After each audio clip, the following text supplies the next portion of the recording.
The moment your heart rate spikes in a high-stakes meeting, your brain commits a quiet, professional sabotage. You don't start rambling because you lack knowledge. You start rambling because your nervous system is trying to save your life from a threat that doesn't exist. Most professionals think talking too much under pressure is just a bad habit. It isn't. It is an involuntary biological defense mechanism. When you are put on the spot by a senior leader, your brain perceives the sudden spotlight as a predator encounter. Your cortisol levels surge, your primal amygdala hijacks your rational mind, and it triggers an urgent impulse to appease the room. In psychology, this is known as the fawning response, an instinctual drive to pacify a perceived threat through compliance, over-engagement, and non-stop sound.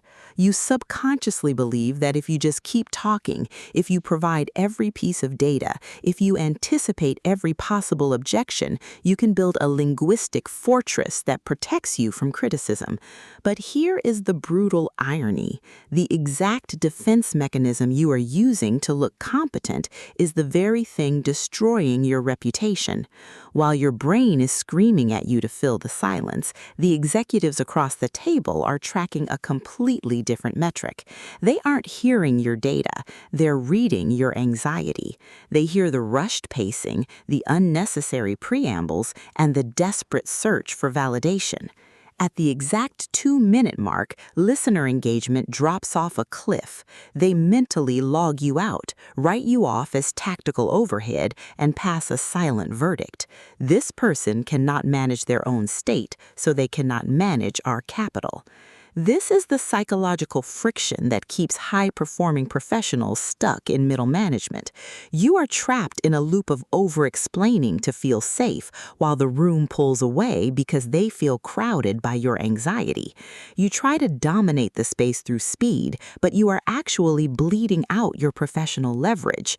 Before we break down the exact philosophical shift required to master this nervous response, know that you do not have to rewrite your neural pathways on the fly. I have mapped out the exact word-for-word formulas to override this anxiety-driven rambling into a highly concentrated premium digital resource called How to Command Respect in 2 Minutes or Less, the High-Stakes Cheat Sheet. It is linked in the description below as a tactical insurance policy you can pull up on your phone 60 seconds before your next big presentation to freeze the panic instantly.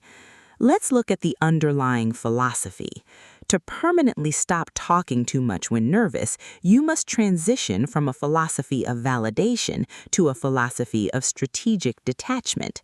Traditional corporate coaching tells you to fake it till you make it or to over-prepare so you feel confident. This is baseline advice that ignores human psychology. Over-preparation often exacerbates the problem. When you are nervous, your brain treats your massive bank of knowledge like a checklist you are forced to read aloud to prove you did the work. The ancient masters of self-mastery approached power dynamics through a completely inverted lens. They understood that true authority belongs to the individual who holds the highest threshold for discomfort. When a senior stakeholder asks you a difficult question and your stomach drops, the silence that follows is an ideological battleground.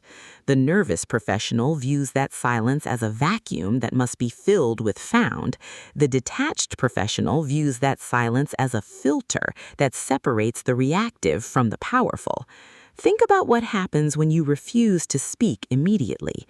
By sitting comfortably in dead air, you are practicing what psychological literature calls stimulus-response decoupling. A stimulus occurs, the question, but instead of allowing your nervous system to dictate an immediate, frantic response, you build a conscious wall between the two. When you look an executive in the eye, absorb a high-pressure question, and deliberately choose not to offer an immediate soundbite, the psychological weight of the room shifts. In those few moments of stillness, you are telegraphing absolute self-sovereignty. You are proving that your internal state cannot be dictated by their timeline. You are demonstrating that you are completely comfortable with the tension of the room. The executive stops seeing a nervous direct report court trying to pass a test, they start seeing a peer who is weighing a decision. You must stop using speech as an emotional release valve. When you are nervous, talking feels good because it burns off anxious energy. It makes you feel like you are doing something. You must learn to rechannel that anxious energy into stillness. True executive presence is not the absence of nerves, it is the absolute containment of them. Now, let us move from the mindset to the exact tactical execution. How do you override the biological urge to talk too much when your body is telling you to panic? We use a specific high-value protocol called the nervous system override.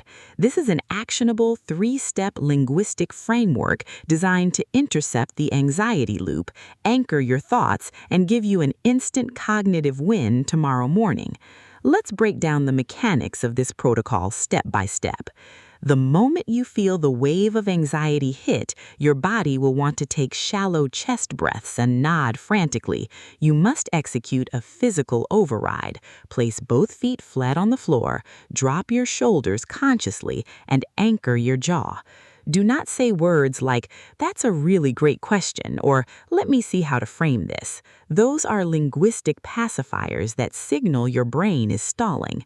Instead, give a single calm nod and take a deliberate, slow breath through your nose. When you open your mouth, you will bypass all context and immediately isolate the core variable of the question. You will use a structural frame that forces your brain to remain linear. If a leader asks why a project's timeline is slipping, the nervous brain wants to tell the whole story. The override script looks like this. The timeline risk reduces down to a single operational bottleneck, our database migration. By using the phrase reduces down to a single variable or comes down to two specific items, you draw a hard boundary around your own brain.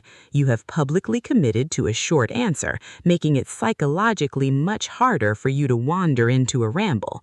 After you state the core variable and provide its immediate impact, you must execute the clean sever. You do not ask for permission to stop talking. You do not ask, "Does that answer your question?" or "If that makes sense." Those phrases are submissive. They ask the listener to validate your speech. Instead, you deliver your final data point, maintain eye contact, and drop your vocal pitch at the end of the sentence to indicate a definitive period. Then you stop. The silence that follows the clean sever will feel intensely heavy for about 2 seconds. That's the exact moment your nervous system will scream at you to start talking again to soften the impact. Resist it. Stand your ground in that silence. Let's look at the contrast. The average manager answers a question, feels the discomfort of the silence, and says, "So, yeah, we're looking into that, and obviously if John's team can get back to us, it might change, but that's where we are at right now, hopefully." They have just undone all their authority. The elite professional finishes their statement, holds the gaze of the room, and lets the silence lock. They look completely unbothered, utterly certain, and intensely authoritative, even if their heart is beating at 100 beats per minute. When you shift your execution from chasing validation to setting strategic boundaries, the power dynamic shifts completely. But under high pressure, flawless execution requires an exact blueprint. If you want to keep the exact word-for-word phrasing for these high-stress boardroom scenarios, along with templates for handling hostile stakeholder objections, high-stakes interviews, and real-time negotiation overrides right in your pocket, you can download the complete How to Command Respect high-stakes cheat sheet via the link below. It's a zero-fluff, highly actionable resource built to protect your authority and your earning potential for less than the cost of a single business lunch. Now, let's address the final critical equation. There's a direct, irreversible economic penalty for letting your nerves dictate your speech. In the modern executive landscape, your income is not a reflection of how hard you work. It is a reflection of how much certainty you provide to the enterprise. Senior leadership operates in a perpetual environment of chaos, market volatility, and high risk. They are constantly looking for anchors, professionals who can absorb chaos and project clarity. When you talk too much because you're nervous, you are broadcast routing your internal chaos directly to the people who write your checks. You are showing them that you are an unstable asset. No matter how brilliant your technical mind is, they will never trust you with the keys to the enterprise if your language is controlled by your adrenaline. Precision of speech under pressure is the ultimate high-income skill. It signals to the market that you possess high emotional regulation, deep strategic clarity, and the capacity to lead others through a crisis. When you master your nervous system and speak with economy, your value as a leader skyrockets. You stop begging for promotions, you are pulled up into them because the organization desperately needs your calm.